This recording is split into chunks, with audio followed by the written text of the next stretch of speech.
कई बार साधक एखादे व्यक्ति को लेके आते थे, स्वामी जी ये बहुत बड़ा की पर्सन है, अगर आप इसको प्रभावित कर दो, अगर यह आपसे प्रभावित हो जाए तो इसके द्वारा हजारों लोगों तक ये ज्ञान पहुंच सकता है। मैं भी साधकों की बातों में आ जाता था, एक व्यक्ति के लिए 2-2 घंटे खर्च करता था, 2-2 घंटे तक उससे बात करता था और अपनी शक्तियों से उसे प्रभावित भी करता था।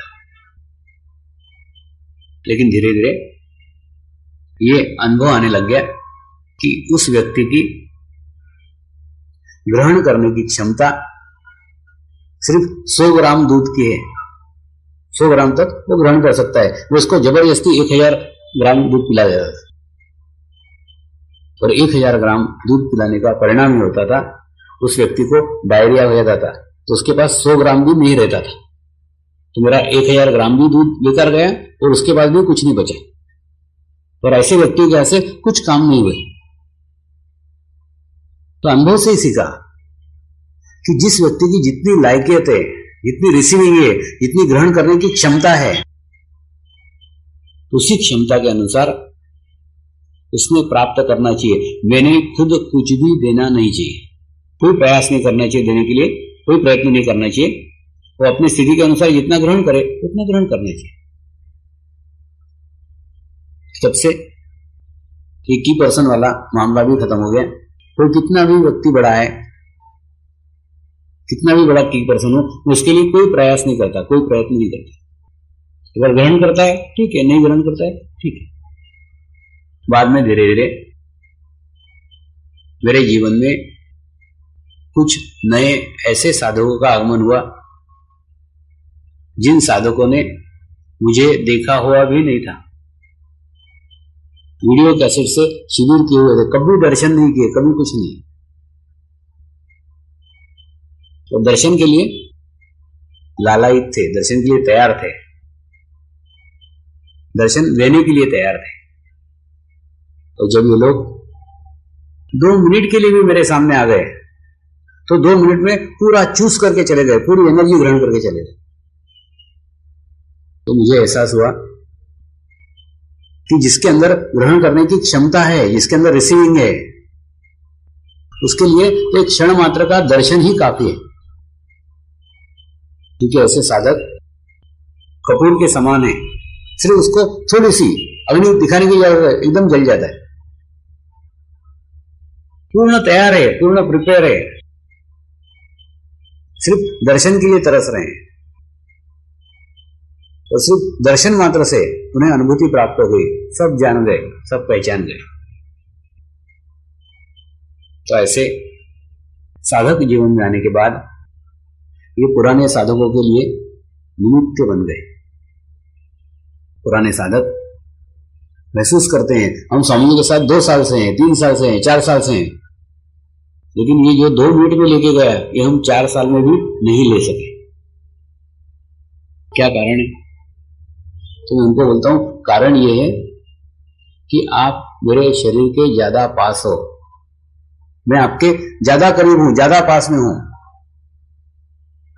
और ज्यादा पास आना ही दोष बन गया है।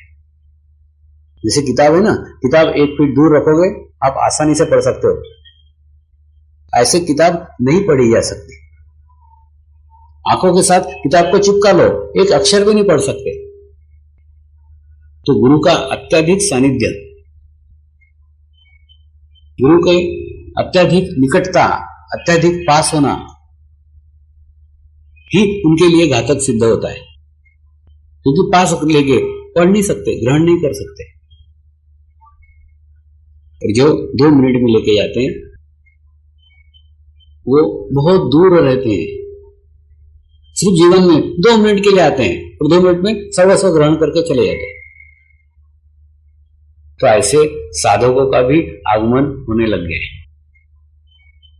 और बाबा धाम के बाद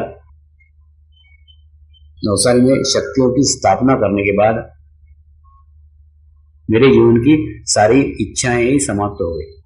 अब प्रचार करने की कोई इच्छा नहीं है। एक बार 1 माह तक मैंने सूर्य उपासना की। बाबाधाम के ऊपर गच्ची पे सुबह 4 बजे बैठ के ध्यान करता था। तो जब तक सूर्योदय हुआ तब तक ध्यान करता था, और सूर्योदय होने के बाद प्रार्थना करता था सूर्यदेव से कि मैं आपको पूर्ण समर्पित करता हूं।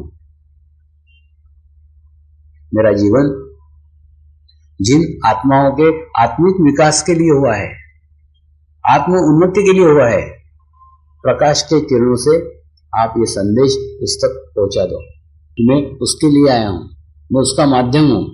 और 1 महीने साधना के बाद इतने अच्छे वाइब्रेशंस प्राप्त हुए, इतना अच्छा चैतन्य प्राप्त हुआ, इसके बाद में प्रचार करने की इच्छा ही समाप्त हो गई। महसूस हुआ इसको पहुंचना है वो 7 समुंदर पार से भी पहुंच सकता है, और जिसको पहुंचना नहीं है वो पड़ोस के गांव में रह के भी नहीं पहुंच सकता है। तो प्रचार किसके लिए करें, प्रयास किसके लिए करें, प्रयत्न किसके लिए करें?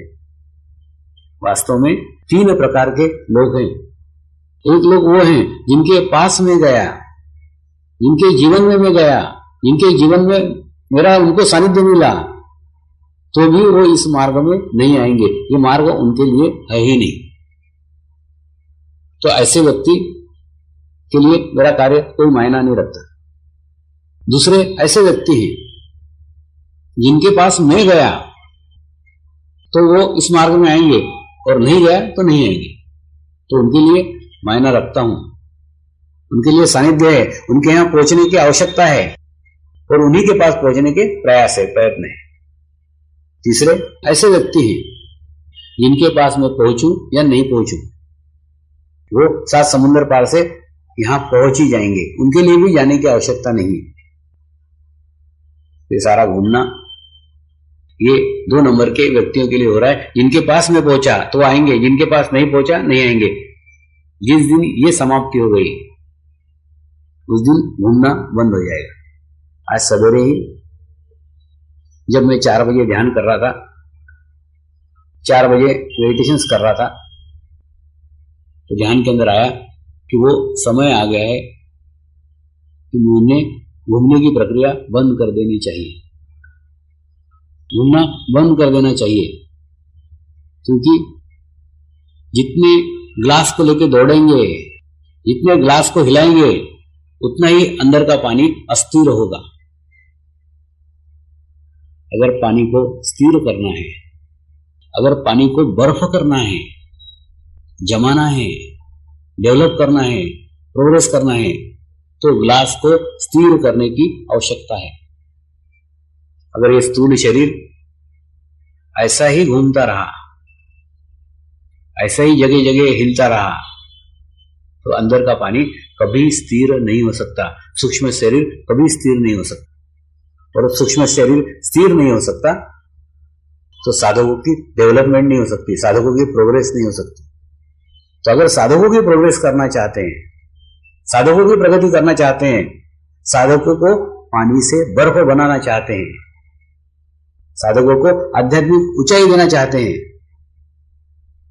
तो आवश्यक है इस ग्लास को कहीं स्थिर कर दो, एकाग्र कर दो, एक कर दो, स्थिर पानी